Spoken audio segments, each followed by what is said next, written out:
All right, what's going on, everybody? It's Bill Bailey with today's Boondoggle, and catching up with my brother, Mr. Jack Sabbath, as I like to call him, of the band How you Deader. doing, Bill? I'm good, dude. How you doing? Good, man. Just sipping on my coffee. I just woke up not too long ago, and Is that Scarface on there? this is all the bad guys. Oh, okay, yeah, Oops, sorry. nice. Wait, there we go. Yeah, say Oh, hello to the bad guy. yeah, it's nice. it's all of them. It's got all our all our buddies. Sweet, man. Well, yeah, Uh, it was good catching up with you yesterday, talking a little bit, but glad we get you on here because you got a lot of good stuff going on, and like to help spread the word on what you got going on. But usually when I have somebody on for the first time, I like to start with a little bit of a background. So originally, what'd you want to be when you grew up? you know, when I was a kid, man, I you know, in 1975 changed my whole life because my uncle turned me on to a band called Kiss, and he uh, he gave me the first Kiss Alive One album, and so from that point on, I always wanted to be a rock star. I wanted to be Ace Frehley. Ace was my favorite, and it was funny because through the years, as I was getting older, we would have Kiss concerts in the basement, man, with a tennis racket for a guitar, and me and my buddies would turn on Kiss albums, and we would have this. Grab my dad's fishing lamp, and we'd turn that on, and we'd grab the rosin bag out of his bowling ball, out of the bowling bag, and Yeah, hit yeah. the tennis racket to make the smoke like Ace Frehley and stuff, and so that was kind of my world, man. Everything was Kiss, and growing up in the '70s was really cool, man, because we had, like, to me personally, my opinion, we had the best music, the best toys, and the best movies and all that stuff that came out, at that time. And but Kiss was my first main influence that made me want to pursue a career in music eventually. And it was those guys that actually got it started for me. And Nice. you know, so Yeah, I've shared on here before too. Like Kiss Alive one was like my gateway as well. But what was funny is like, my sister was like really big into Leaf Garrett and Rod Stewart and stuff like yeah. that. And it was like it was Christmas and she would get the albums. And so Yeah. she's opening Leaf Garrett all excited and blah blah blah. And then one Christmas she opens up Kiss Alive. Somebody thought it was a good idea to give her Kiss Alive. And she's like, "What is this?" All like disgusted and taken aback. I'm sitting across the room and I'm just like, "Oh." And, and then so I they know. ended up giving it to me, and then that was it, man. The rest was history. It's funny because I started out listening to Kiss, and one of my favorite albums by them was Hotter Than Hell. I mean, I wore that album out. Like, yeah, I mean, like, I just used to listen to that album over and over and over and over again. And then, what do you call it? In 1979, uh, when Dynasty came out. See, back. I mean, and you know this from that era, Yeah. but back when being a kid in that, during that time, you had your kids that were into Kiss, then you had the kids that were into like Led Zeppelin and stuff, and then you had the kids that are in the disco, and the disco kids. would always fight with the kids that were into Kiss, and so it was like, they'd be, Kiss sucks, disco's the best. And they'd be, disco sucks, and so, I always tell them that Kiss will never come out with a disco album ever. And then 1979, here comes Dynasty, and that broke my heart, man. And now, mind you, it's funny because I listen to it now, you know what I mean, and I have a lot more respect for it now than I did back then, But when that happened, this same uncle turned me on to, he turned me on to a little guy out of Los Angeles, California, called Eddie Van Halen. So he gave me, Van Halen 1 and Van Halen 2, and that also changed my world. But what really got me rolling in different areas too, besides Kiss, was like, Black Sabbath, Master of Reality. That was the first Black Sabbath album I owned, and I fell in love with Black Sabbath right off the rip. And then Rush.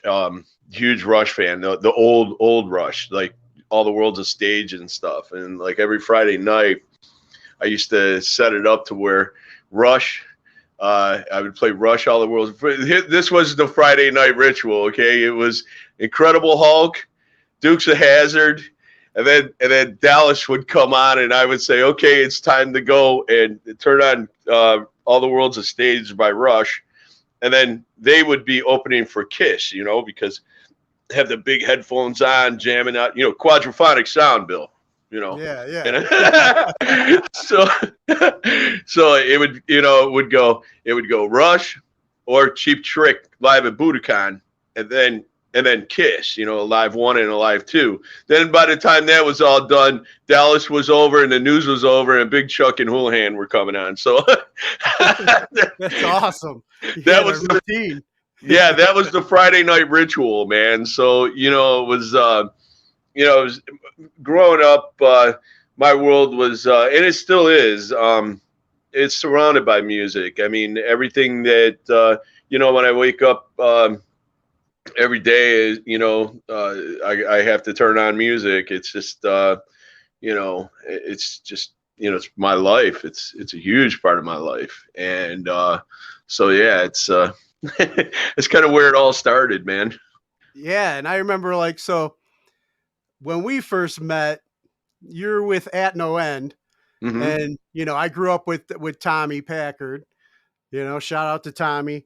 But Tommy, so I would come, great. to check him out, his band, and then that's when we met.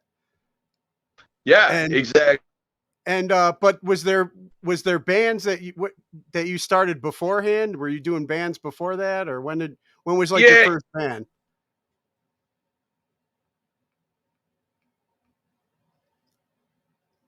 You froze up again. When I was in high school, that was when I assembled my first band, or started putting a band together, and it didn't do much. It was just we were playing like some real insane fast like thrashy death metal stuff, and I was a guitar player at first, and so I played guitar, and then when I was 22 years old, I played in a band. It was called Cottonmouth. Okay. And we used to play at Flashes all the time. And, I learned a lot being in that band. I learned, I started off as the guitar player in that band, and then we needed a singer. And I just went up to the mic one night and, at rehearsal, and just started yelling in a mic, and the rest of the band was like, well, you're the new lead singer. And I'm like, hey, I don't know how to sing, man. So, I didn't even know how to write lyrics, and then a buddy of mine came in and took over the guitar duties, and was also a very good writer. So he gave me a lot of good tips on, on writing lyrics and stuff. And then just hanging out with, like the guys in Purgatory and Chemical and stuff, and Destructor and stuff like that, Hatrix, and I just kind of started learning off of those guys, and Shock Parish too. I got to throw them guys in there, you know, and so I was just a young kid, man. I started working with the bands and, you know, watching them rehearse and, uh, you know, just learning off of them and eventually, you know, created my own style of writing. And so yeah, I was in that band, in a band called Cottonmouth.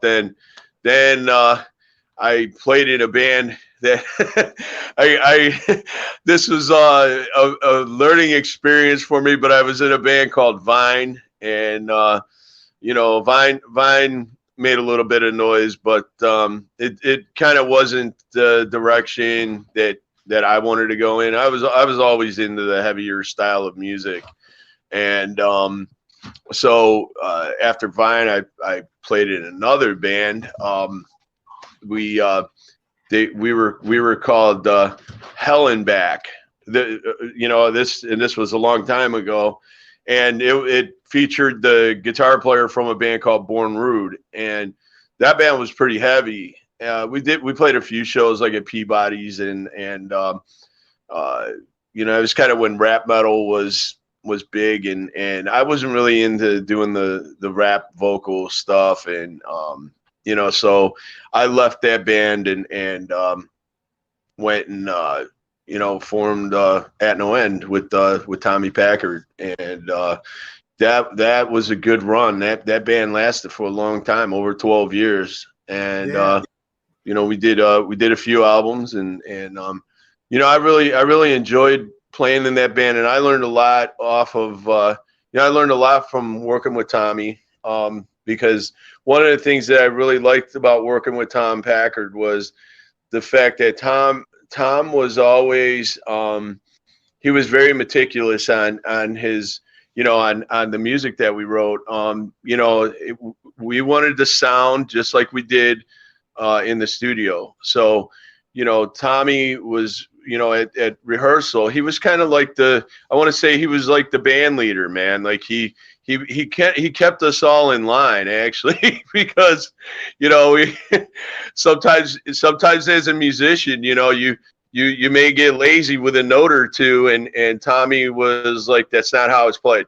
That's not how it's played. It's played like this, you know, and so it kept us on our toes, man. And you know, that's one of the things that I carried over from At No End and working with Tommy for so long was the, you know, the discipline with you know, with music, not necessarily being like a, you know, a dictator, you know, on you know, how the song goes or anything like that, but just, you know, when you write a song, is to keep it true to what you wrote and to, you know, make it as tight as possible. And that was one of the things that At No End we used to get a lot of we used to get a lot of compliments about how tight the band was, you know, Yeah. live. Yeah. Yep. And so you know, I've always, you know, I always stick true to that you know, that style and that discipline that Tommy brought to the table. And don't think for one second that whenever there was an opening on guitar in any band that I've been in, you know, ever since then, that Tommy's the first guy that I call all the time and offer him, hey, you know, you want to come and join this project that, you know, that I'm putting together, or blah blah blah. And Tommy's a very loyal guitar player, so if he's in one band, he sticks with one band, and you know, that I have the utmost respect for him for that as well, because, you know, when you're playing in a band and you're you know, creating original music, there's, you know, to me, I just, you know, when you're playing in 20 different bands, you're not doing yourself any favors. I mean, you know, playing in one or two bands is fine, you know, but when you start getting into 3, 4, 5, 6, 7, 8, 9, 10 bands, then you're just taking away from the one that you know, that you know, you're taking away from the guys that are putting their heart and soul into, you know, creating the original music and stuff like that, you know. And that's not a Yeah. knock on any of the guys that play in 20 different bands. It's just, you know, being in this playing in bands and stuff for as long as I have. It's just, you know, it, it is what it is, you know? Yeah, yeah.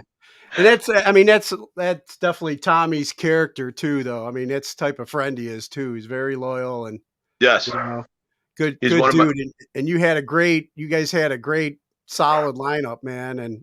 And yeah, you guys are always one of my favorites to work with, when I was promoting and stuff. And it was always a pleasure doing shows with you. And that's another thing that I did, uh, that I do appreciate, and I love the fact that I met so many good people through Tommy, and you being one of them, and James and Matt and the guys from Ringworm and the guys from Solus, and you know um, even Jim Kanya, oh and yeah, so I met so many good people through that band and through Tommy, and that those guys all helped. Meeting all you has Frank too, Frank Novinic.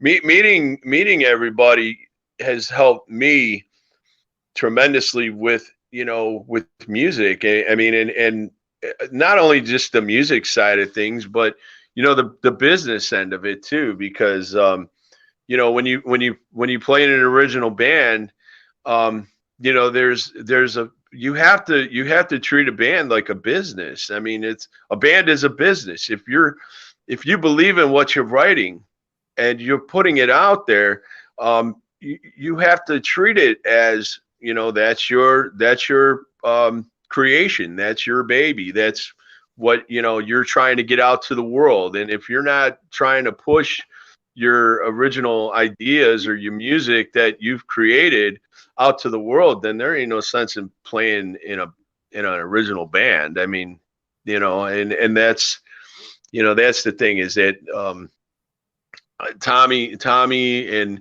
the rest of the guys in At No End, we did a lot of cool stuff, man. Like, there was a lot of good stories too, man, with that band. I can tell you all kinds of stories, but there were some really good ones, some road stories, and we also had Steve Shalati in that band for a little period of time too, when Kenny went and joined Gizmachi. And Steve Shalati being in Immolation, great dude, amazing guy. And there was all the other bands that we met too along the way when At No End was running. The guys in King, the guys in Odious Sanction. I mean, Schnauzer. The list goes on and on and on. oh And yeah. it was I don't know, man. Cleveland definitely had a full scene going, man. You Oh know? yeah, man! It was a very special time, man. I mean, there's no doubt about it. It was, there was that period there. I want to say, like, the Peabody days, the Yeah, Peabody's days, and the there were so many. We were all working together, and we kind of. starting to break up again.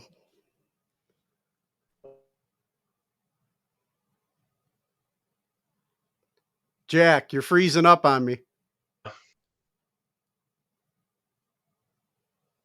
You there?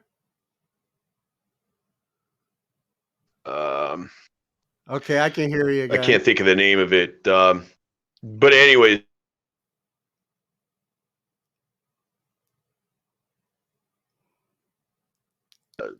college radio, Bill Peters, and stuff like that. Yeah. Hey, I don't know if you're moving around or what, but your reception keeps freezing up on me.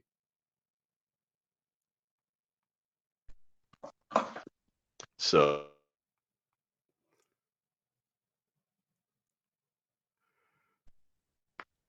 you there, There Bill? you are.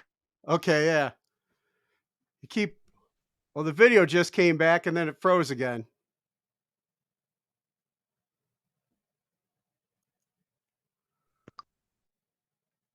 Now I don't hear you. All right, I heard that.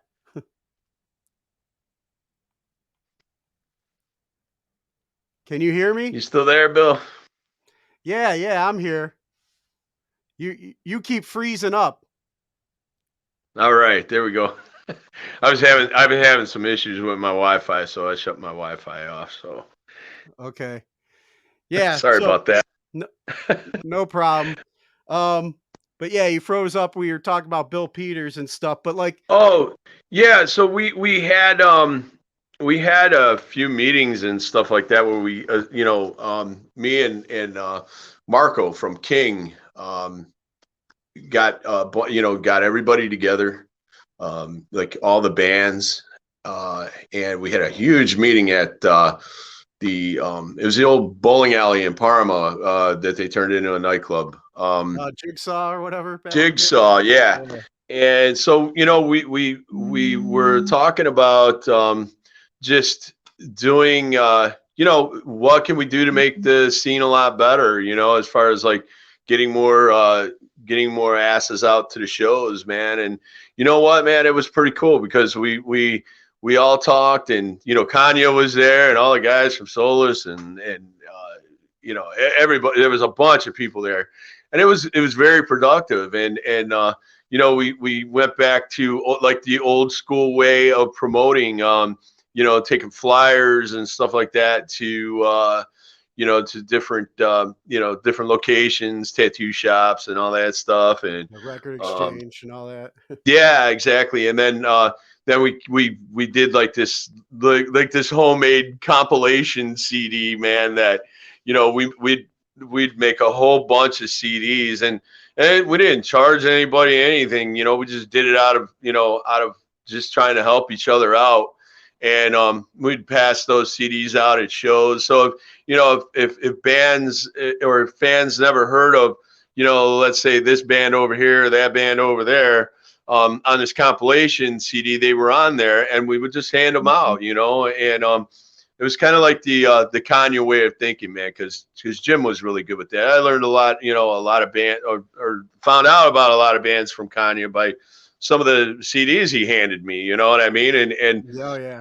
it was just it was a great idea. So we started doing that, and the issue became after that was, then you started having bands kind of take advantage of people, or the generosity, and didn't they would want to get on shows with the other bands, but they didn't want to do anything to help promote their own band.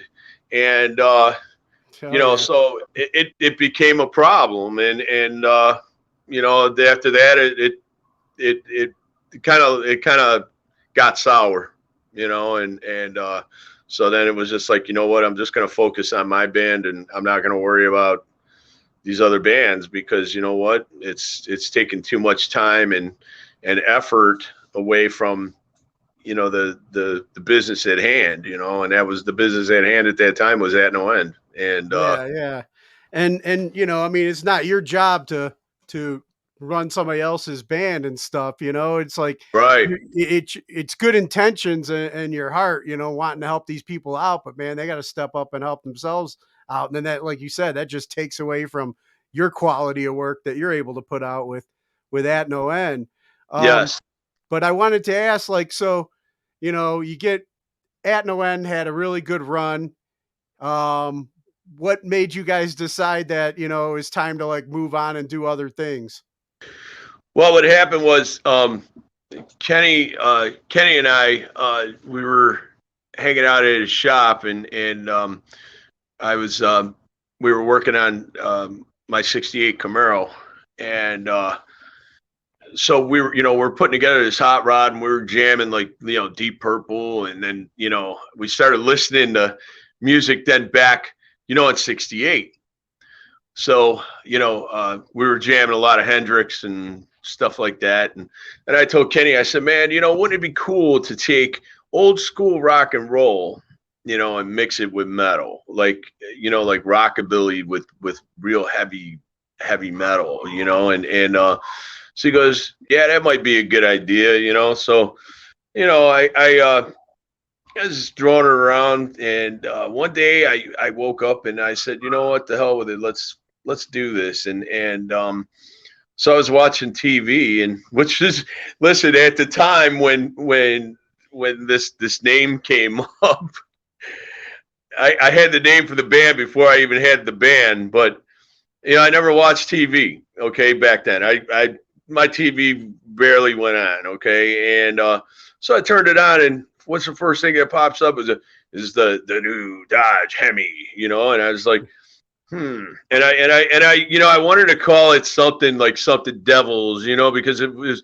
like a rockabilly fuse thing, and I was like Detroit Devils, or I was trying to incorporate the hot rod aspect of the of the name. So I was like, Hemi Devils, that hits, that's pretty good. So what ended up happening was that No End was still going at the time, and I basically assembled a bunch of guys for to start Hemi Devils, and Hemi Devils was just like it was kind of a, I don't know, it wasn't I didn't think it was going to get as serious as it did, and but what ended up happening was the Hemi Devils actually became a I fused a story within a story.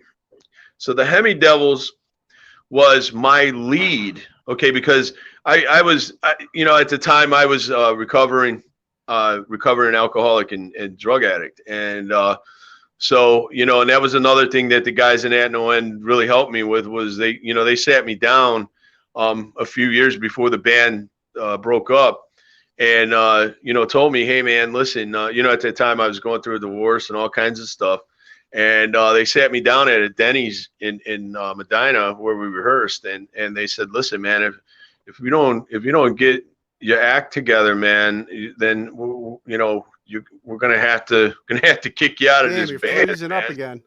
Oh, you there? Okay, you there, Bill? Yeah, yeah.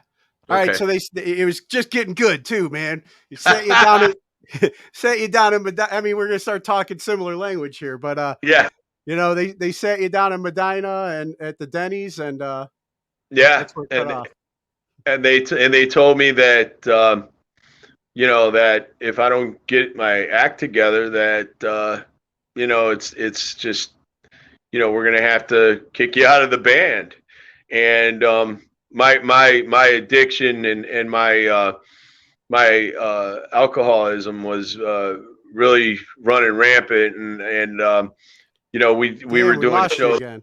All right, you know what? I think let me go upstairs and get closer to the router. So Yeah, yeah. It was nice to have the cool background, but the video yeah, kept freezing anyway. So yeah, that okay. doesn't do any good. So, anyways, here we go. This is the living room, and check Well, that it's out, still Bill. frozen on your face from downstairs, so the video's kind of frozen, but audio's at least working. Yeah, here's the Sabbath living room. But anyways, so I was in we were at Denny's, and you know they had to sit down with me, and I was making a lot of doing a lot of stuff that I shouldn't have been doing, and it's that's what really helped me, um with the sobriety, man, and getting sober, was the fact that there was a possibility that I would lose what I had going with music, and it was just time to make a change, and Do you remember so what like time frame that was? yeah, that was in 2010. So it All was right, because I know 2010. we were like close in time a little bit. I Yeah, remember yeah, when I heard about it, and I was like, yeah, because I was still pretty much fresh, yeah. myself, and that Yeah, it was lifestyle. 2010, and as a matter of fact, This would have been in, the sit down happened in May of 2010, and the actual sobriety started in July of 2010, July 16th of 2010. That's my sobriety date. But the the thing was that it created it started the thought process, to get it together. And so that's another thing that I really thank the guys in At No End, helping me with. They helped save my life, man. And I'll never forget that. And so fast forward a couple years later, the Hemi Devils. This is where this all ties in now. The Hemi Devils was a I formed the Hemi Devils as like a thing that just try different stuff. I was always the funny thing is that Tommy was the hardcore guy. You know what I mean? And I really didn't know that much about hardcore music at the time. When I joined At No End in 2005, I was I'm more of a thrash metal guy, and so I learned a lot of new bands and stuff from Tommy. And so with the Hemi Devils, it was something totally different. It wasn't thrash metal, it wasn't hardcore, nothing like that. It was what I did was we fused rockabilly with heavy metal, and I took and fused my lead into a story about the Hemi Devils were a car club that inherited Christine, okay, the from the movie, Mm-hmm. and they were on their way to they were on their way down Route 666, and they met. They were thirsty, and they were going to trade their souls in for 3 6-packs of Pabst Blue Ribbon, okay, and when they met the devil had the beer, but the devil wanted their souls for the beer, and they took the beer and flipped the devil off, and every song was a twist and turn in the road with the devil right behind them. Well, the whole thing behind the 3 6s and the 666, the trilogy of 6, volume 1, 2. And there was going to be a 3, but the band didn't last long enough to make a volume 3. But the whole 666 thing was 6 times 6 times 6 is 216, and that's the area code of Cleveland. And so I had wrote each song. Every song in that band was about the devil, booze, pinup girls and hot rods and all the folly and all the nasty shit that I used to do. And so it was all intertwined into this the Hemi Devils being this car club, and they were running from the devil. Well, that was me. That was my life in a different story. And so that's kind of how the Hemi Devils came about. And once the Hemi Devils started and it started picking up, and it started gaining a lot of attention, and we were actually doing quite well, and that kind of ended At No End right there, and with me and Kenny kind of taking the approach to putting the time into the Hemi Devils, and plus, it was just, At No End kind of, I hate to say this, kind of ran its course at that time. But, now when I look back at it, and I look at, how fun it was playing in that band, and the guys, and how good they were, and they still are, we have a lot of respect for each other, and I have a lot of respect for them, and that's a brotherhood and a band that I'll never forget. And it's At No End is always a huge part of me, and especially the people that I've met through that band, you being one of them, you know. So Yeah, man. Always appreciate those memories. And like you said, I mean, like I think my sobriety date was like March 1st, 2009, and mhm. it, I remember, like, I mean, the craziness of going to the shows, and then, getting just a reputation where people didn't want me around at shows, for a while because of this stuff. And I went and got deployed, and luckily, had some come to Jesus moment over there, and had to, come home and turn things around. And I was still able to, and it was funny too, because there's so many bands, and you guys weren't one of them, obviously, that, you know, with what I'm about to say, but there's a lot of bands I was like running with, and I really enjoyed. I thought or I would always book on shows or whatever, or Yeah. go see. And I was like, man, these guys are so great. And then you get sober ears, and you're like, whoa, they don't sound as Well, good anymore. But you guys are always a good time. And like I said, Tommy's is good people. Grew up with the guy, but it's funny that you mentioned that, Bill, because I do remember many, many, many Cinema Wasteland yeah, oh yeah, times, and all the crazy shit we used to do, and especially me. And it was funny because even the people that were hardcore partiers were like, dude, we can't hang with you, man. Like you're crazy, when you drink. And I was an asshole. And the thing was is that when I did get sober, one of the cool things that I really admired about a lot of the people in the Cleveland music scene, that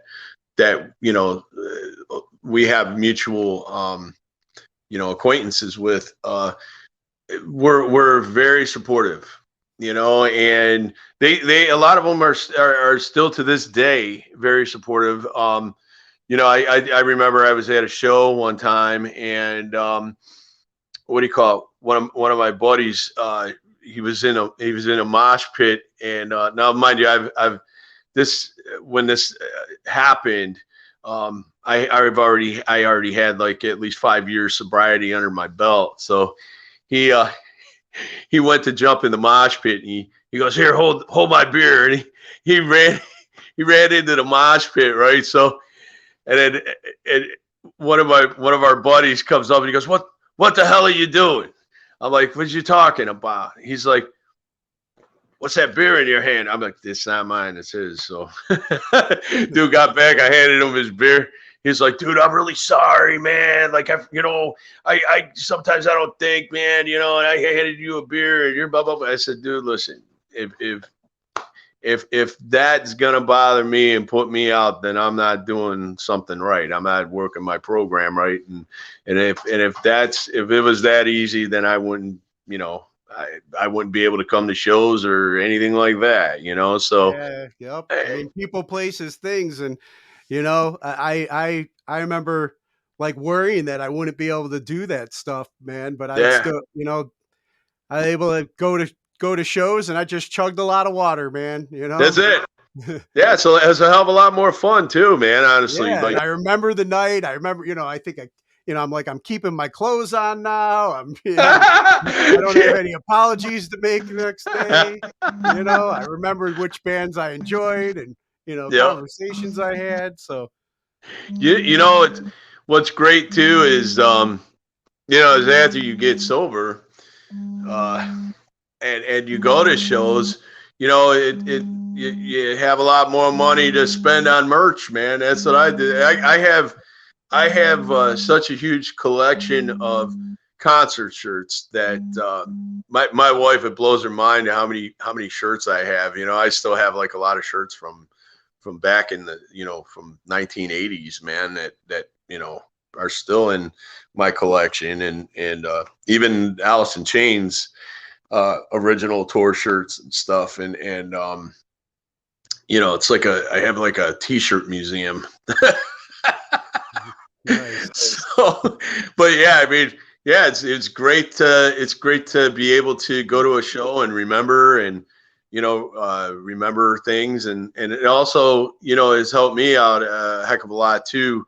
I mean, not only just with my whole life, but also with, with writing music and just focus, staying focused on the, what's important, and writing good music and stuff like that. And, after Hemi Devils broke up, man, the thing with Hemi Devils was, it was tough to watch because I was the only sober guy in the band, and it's kind of where things got a little rough, because Yeah. I was watching the guys kind of live the life of what the songs were about, and I was like, look, guys, this isn't a recipe for you to to run down these same roads, man. Self-fulfilling prophecy and stuff, Yeah, and it was just, it just got tougher and tougher, and I just, Bill, it was just time, man. It was time to put it to bed, because some of the guys were on a bad path to death or jail, and that was it, man. I had to put the kibosh in that band, because it was just getting too dangerous for some of the other members, and I wasn't having so much of a good time as everybody else was. And that's the thing too, is when you're sober, man, a lot of times, and you're the guy running the band, and doing the business. Yeah, doing the business of the band. All the and everybody else is living the rock star life, and you're over there trying to you're the glue, trying to keep it together, and that kind of wears on you after a while, and you just say the hell with it, man. And it sucked, because we wrote really good songs and had a good time, but unfortunately, drugs and stuff like that kind of put the nail in the coffin on that thing. So I believe, yeah. and then that is that when you went into Dead Earth, or did Dead Earth start immediately, or? Yeah, here's what happened, was that right after Hemi Devils, the the guys in the band and myself had a bit of a falling out, and I've always been the type of person that never gives up, and it's like perseverance, man, perseverance. You always strive to continue, and there was kind of like this attitude thrown at me that, hey, you need us, we don't need you, and I kind of reversed it. I don't need you. I'll continue, and I did, and I'm not going to say that it was easy, because it wasn't. I had to assemble a whole. I came up with the name Dead Earth, and then I was like, okay, I kind of want to go back to the older style of metal, and where the riff mattered, and so we went through a lot of musicians, man. Like I've been through a lot of musicians, and it wasn't out of like I'm a hard person to work with and nothing like that. It's just a matter of sometimes you just have to find the right pieces to the puzzle. And the thing is that when there's a certain sound or a certain form of music you're looking for, it's not a jab or if somebody comes in and tries out and they're a really good musician, and it just doesn't fit the pieces. I mean, I've tried out for bands and my vocal style just didn't fit the band, and they were really good. And hey, man, I know my limitations. I know what I could do with my voice, and but I also know what I'm looking for. And if it doesn't work out with somebody, it's not personal.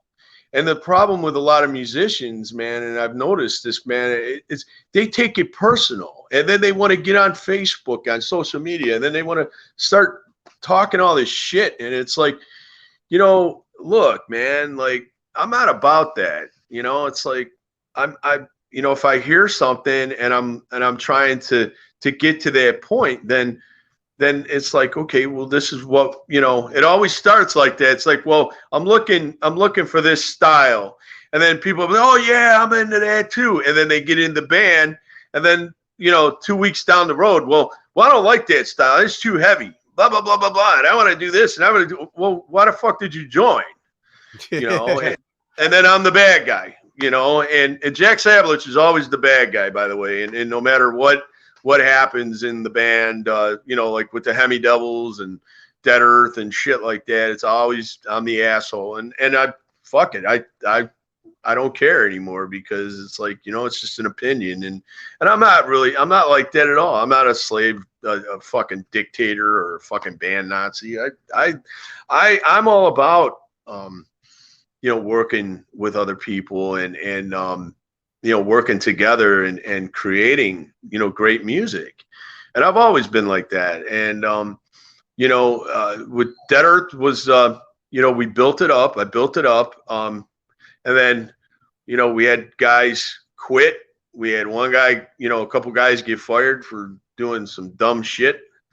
And, where alcohol was involved in one, and the other one just couldn't keep his mouth shut, and he would say stupid shit at shows, and it reflected bad on the band. And I always had to be the bad guy because I'm the band leader. You know what I mean? Yeah. They always make me the fucking band leader, and I'm like, okay, well, it's the business end of music that's the rotten side of it, but you have to deal with it, and so there was a lot of lineup changes in Dead Earth over the years, and just this past year, we recorded a 3-song EP, and All Hail the Dark, that was the name of the EP, and I sent it out to every single. I actually went and got what was called the Indie Bible, and it had every single contact, email. Yeah. And I just I sent thousands and thousands of emails out to everybody, just shopping this thing, the 3-song EP. And there was a management company out of London, England that picked it up, and they really liked it. And so, I did my investigating, investigated this checked this management company out, see what they were all about. And they were very much legit. And, they want to do a lot of stuff with us, man. They want to, they turned us on to Roy Z, who worked with Bruce Dickinson and Rob Halford. And, just they've managed Obituary and Michael Schenker and stuff like that. And so they have a lot of pull, and I've created or developed a very good relationship with the management company. And so as we were moving along, with this management company, some of the guys started to backpedal. And then it got to the point where it backpedaled so much, there was issues, with playing shows out of town, and we don't want to do this, we don't want to do that, we don't want to do this, we don't want to do that. And so it got to be a burden, man, because it was like, hey guys, we got to go take some photos and stuff like that, so the management company could build the website and do all this stuff. And there's a lot of stuff that gets involved when it comes to a band, and the business end of it, man. I mean, the money that you spend on a band it's probably one of the most expensive hobbies that you'll ever have. There's no doubt about it. And you know, it's like when you get to when you look at a band as, or you build a band as a business, and you're dumping all kinds of money and time and things of that nature into it, and other guys are just there for the ride, or don't want to you know, take it that extra mile. It's like, then why the hell are you writing original music? Why are you playing in a band if and writing original music if you don't want to put it out there and get it out to the world? Like, if you're just content with staying local, then go play in a cover band. Yeah. You know, and that was my whole thing with them. And so yeah, it was funny because a month and a half ago we played a show with Destructor, and right after the show, the guys were acting very, very, very different with me, man. And you know, and then that week they all quit, and I was like, okay, all right, that's fine. So here I am. I was signed to this management company, and now I don't, you know, now I don't have any band. You know what I mean? It was just me, and so I said, okay, that's all right. I'll continue. So I got a hold of the management company. I told them what happened, and they said, that's okay. We're going to stick with you. You know what I mean? And we really like your determination, and that spoke volumes. As a matter of fact, there's a record label that's actually interested in Dead Earth right now that has Alan Parsons Project signed to them, and ELO, and there's a few big bands on there, and I would love to work with Alan Parsons because he's the guy that produced Dark Side of the Moon. So yeah. you know, but the thing is that, you know, it was like, okay, man, you know, just another bump in the road, and it's just something that I have to get over, and I'll deal with it. And so I did. And the funny thing is, members that are ready to go along on the ride and don't get like scared and cold feet, man, because you're dealing with the management company over in the UK, like you said. I'm sure they're going to want you to come out to Europe and perform. You know, I get offered to, sorry, my dog. I get offered to play in Europe. We get days offered at us constantly to play in Europe, and you know, we're eventually going to get there. You know, it's just a matter of us, you know, getting the, you know, the music and everything together. Basically, what we're doing right now is rebuilding the store. Yeah, and that's where we're at. And the funny thing is, a few months ago, I got asked to lay down some vocals in a project that one of the guys that played in Propane was putting together, and I agreed to do it, and that's where I met Ernesto Colon, and Ernesto played in the band Marauder, and so me and Ernesto got, you know, we hit it off right away, and we started just writing songs, and so right after all the guys quit, I reached out to Ernesto and I said, hey, how would you like to play in Dead Earth? And he said, sure, man, no problem. And I told him, I said, well, you know, I still have the you know, the management company, and you know, I'm you know, I'm actually, you know, we have a bunch of opportunities to play, you know, in Europe and the States and stuff like that. And you know, I just hold on one second. Let me take this upstairs, Bill. I'm sorry. Sorry, everybody. I got a dog who's make sure you got the internet. Yeah, I got it, man. Sparky's coming in loud and clear though. Yeah, I know. Sorry, man. You know, the home thing, man, you know. Oh yeah. But no, the what happened was I got we've we started I started working with Ernesto again, and so he became the guitar player in in Dead Earth, and then I reached out to Sean Hinkle from In Cold Blood, and he also played in Crossface, and drummer Jason Easom. He actually he played in Crossface and also played with the original Carmen singer. Bozia. Yeah, he played with he played in he played with the original singer from Faith No More too in his band. Oh, Chuck Mosley. Yeah. Chuck Mosley, yeah, Yeah. and so we're also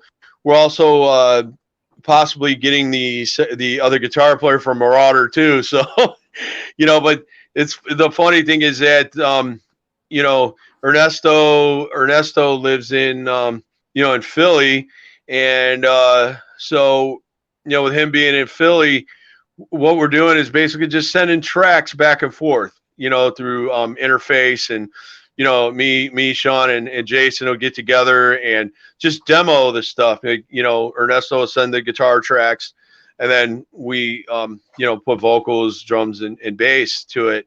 But we're actually going to start rehearsing at my house in another week. Actually another 2 weeks, and to put the songs that we demoed together, and then those songs are going to go to we're shipping the demos off to the management company who's sending the demos to Roy Z. And so it's just a matter of like I said, just rebuilding it, building building it up again. And Bill, I've always been a proponent of if you do something, you do it, you take it as far as you can, and never give up. And that's how I've always been, and that's how I'm doing it now. And unfortunately, I with Dead Earth, we're taking this to a whole other level. And it's like I plan on we want to play across the globe, man. And that's the Yeah. I mean, you don't want to sit back saying, man, I had this opportunity. I wonder what if, you know, you're going to go for it. And I know, I don't know what those other guys were doing and, what their fears were or whatever, but I know you got a lot, that you're responsible for here in the area, with your job and your family and yeah. everything. And it's like, if you don't take that risk, where's the reward, Right.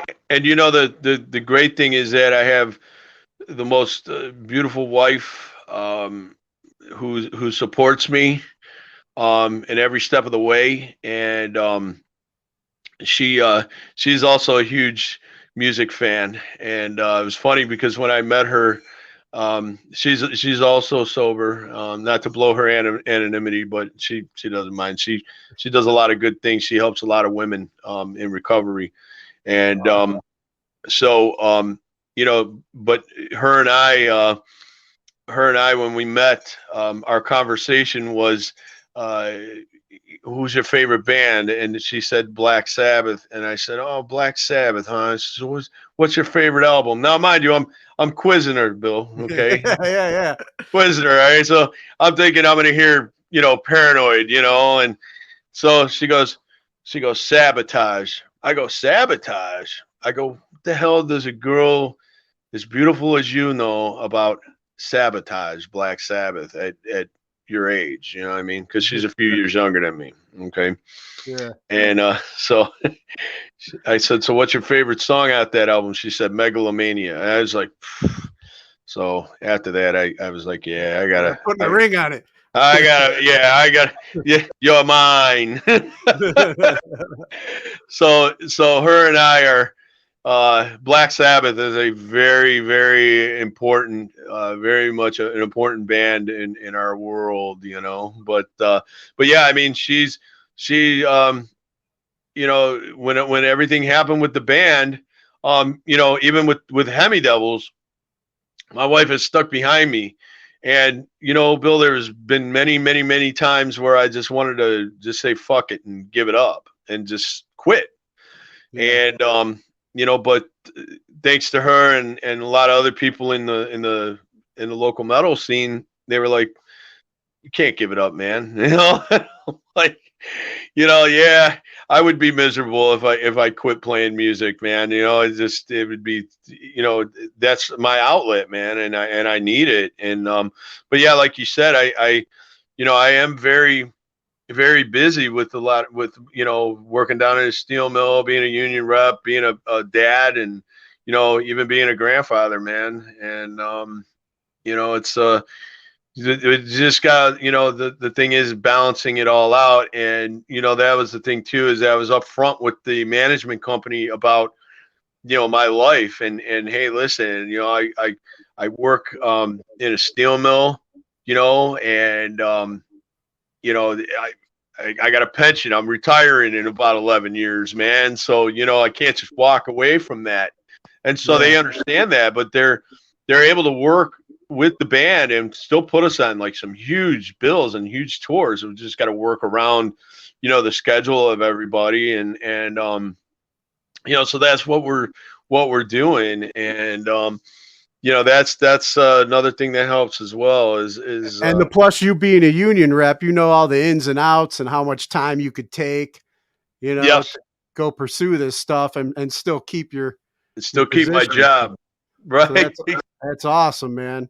Exactly. Um, yeah, dude, I'm looking forward to. I mean, I remember, like I said, when you posted that, made that post about all the stuff going on and the changes. I was Mhm. like, man, I was like very happy for you for one, and it was like, yeah, I got to get Jack on, man. We haven't talked in a while. I mean, for many reasons. Obviously, sharing our recovery and everything too Yeah, is like another reason why I wanted to get back in touch, because I always love to stay connected with my sober brothers, man. Because as we know, yeah, helping another guy helps us. absolutely, Um, brother. And you know what, Bill, I appreciate it immensely. I appreciate you reaching out, and I appreciate all the kind words, man. You've always been solid, a solid brother. And another thing too, thank you very much for your service. And I Thanks, bud. I, I am just I'm blessed that I have so many good people in my life, and that's what allows me to do what I do. And there's times where being in music is just so frustrating, and you just want to bang your head against the wall.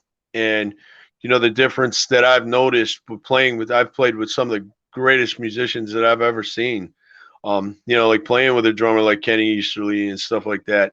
Yeah, Um, the thing is that it's all in how it's this is not an egotistical thing, but if you believe in something that you're doing, or your work, like an artist would a painting or something, it's the same thing with music.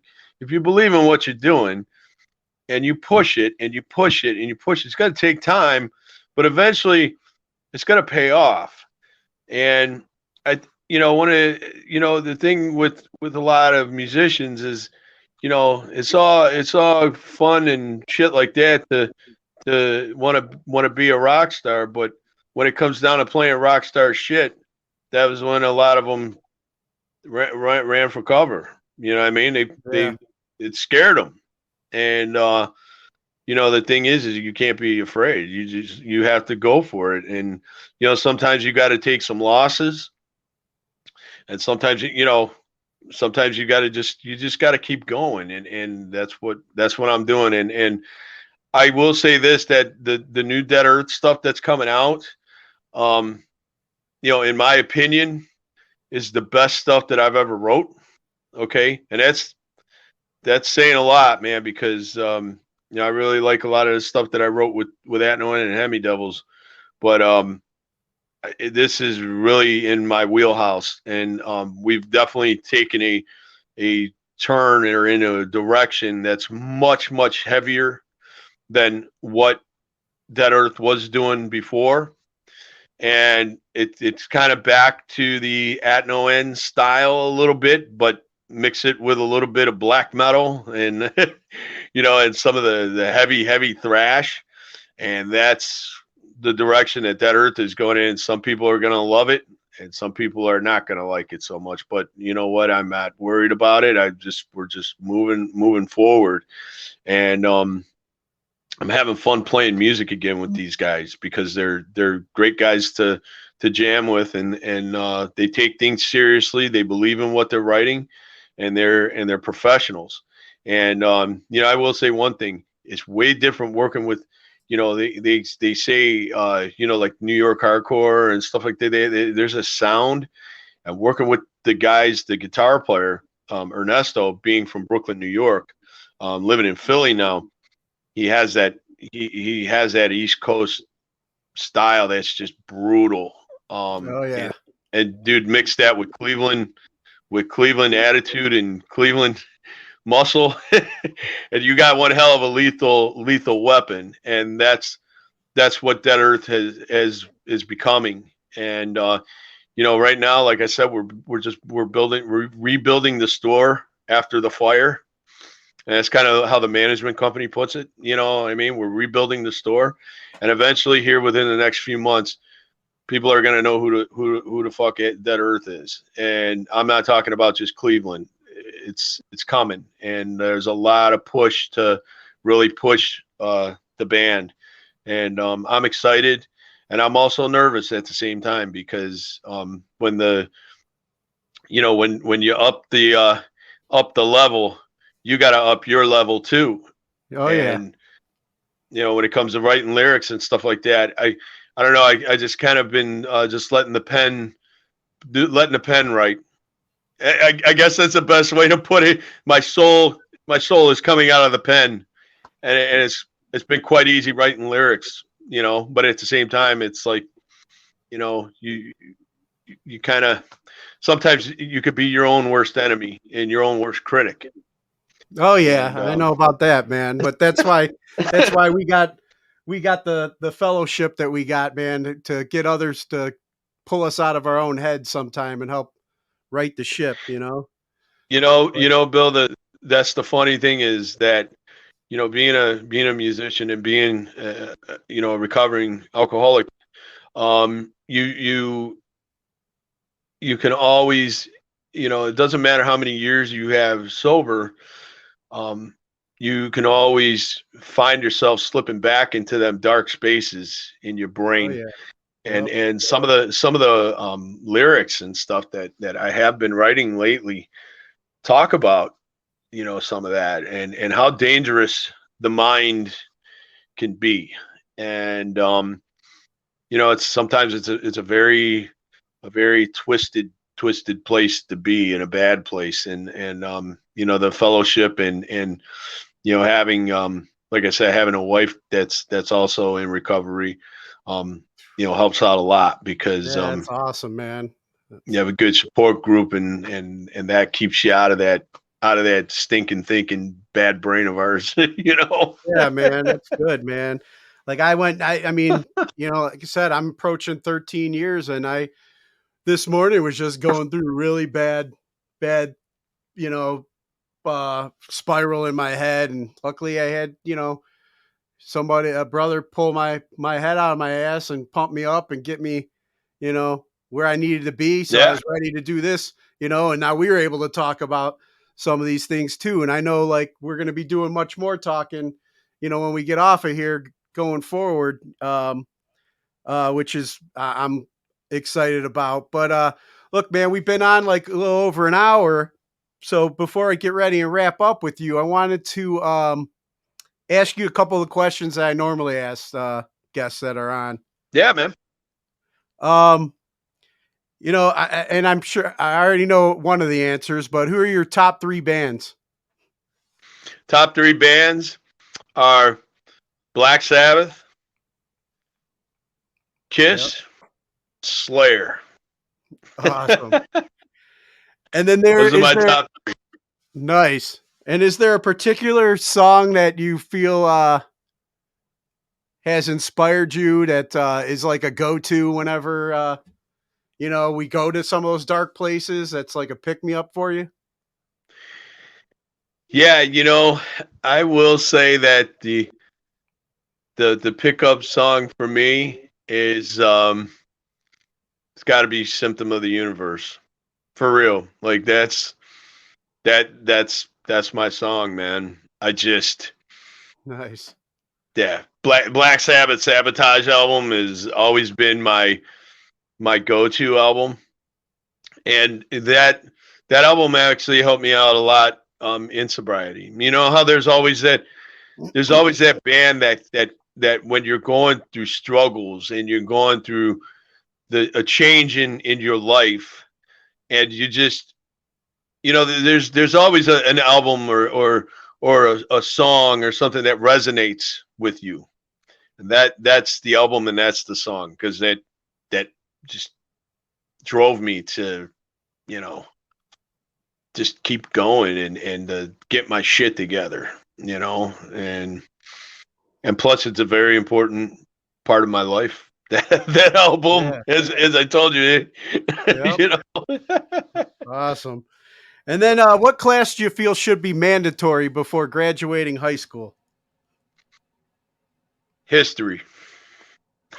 I would say, Oh I would yeah. say, yeah, I would say, um, world and American history, and I think that they can't focus on that enough, and um, I'm going to tell you the honest truth is, when I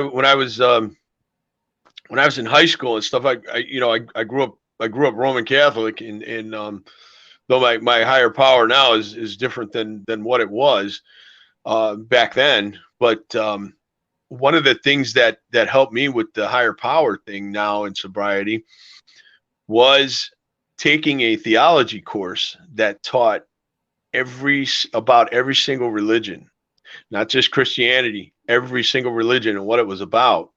And having that knowledge and learning about that stuff debunks a lot of the bullshit that, you know what I mean, like a lot of the Hollywood crap, Yeah. and Yeah. it was very enlightening, and that's where I picked up the spirituality or the spiritual path that I go down now.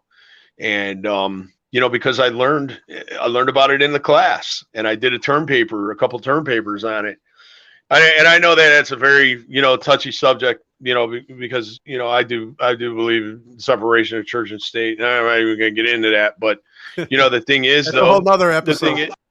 is, right, but the thing is, though, Bill, is that as much knowledge that you could pass along to kids getting ready to hit the adult world, the more the better. The more knowledge, and another thing they ought to teach is balancing the damn checkbook and Oh yeah. and managing money. Yeah, I Yep. mean, and other than that, I believe that those are some of the most important things. History, so it doesn't repeat itself in many areas, and two, Agreed. to the knowledge to know things and not fear things, and like on a spirituality level, that it's okay to learn other forms of meditation and spirituality, and that's okay. You're not gonna rot in a place called hell, and and Yeah. Yeah. Yeah. and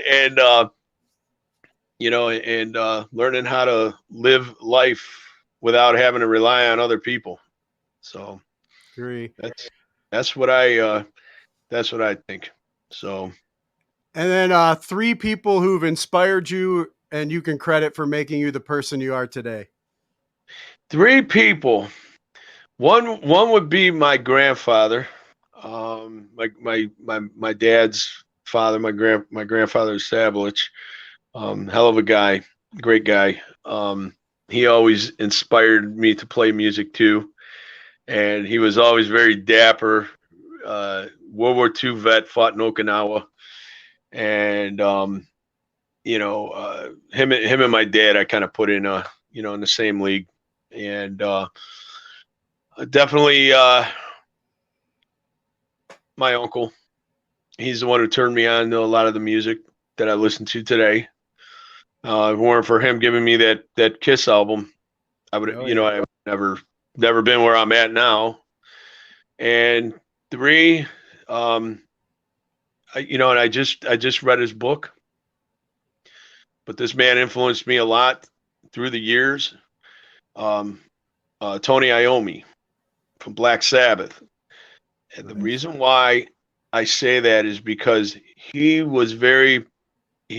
a lot of perseverance and a lot of hurdles to jump over to get where he was at. And he went through a lot of stuff with Sabbath, with the business end and band quitting on him. Like, just there was so much that I could relate to him with, that he never gave up, even after the accident with his fingers.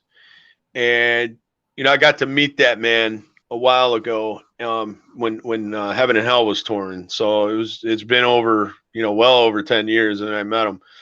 But there's a certain people that you'll read their book or something, and you just right away you can relate with them. And those are three major players in my life that really influenced me a lot. And that's Bill, I could go on and on and on and on with all the other people that have influenced me in many, many ways. Even you, and James from Ringworm, and I could go on and on and on with a lot of people that I look up to and respect, and have learned a lot from. And the list is just countless. So, but those are the top three. Nice. And then we touched on it at the beginning a little bit about all the cool things we had during our time growing up, but favorite toy as a child? Favorite toy as a child would have been the man, this is tough because the 70s were awesome, man. But it had to be the Star Wars Death Star toy. And it was a huge Death Star, had the little trash compactor, and I want to say it's a tie, okay, between the Death Star and the Kiss action figures, not dolls. The original ones, yeah. Yeah. Yep. The original ones, yeah. That's Yeah. what they were called, Kiss action figures. So Yep. those were my favorite. Nice. And the Kiss, the Kiss. Okay, go ahead. Sorry.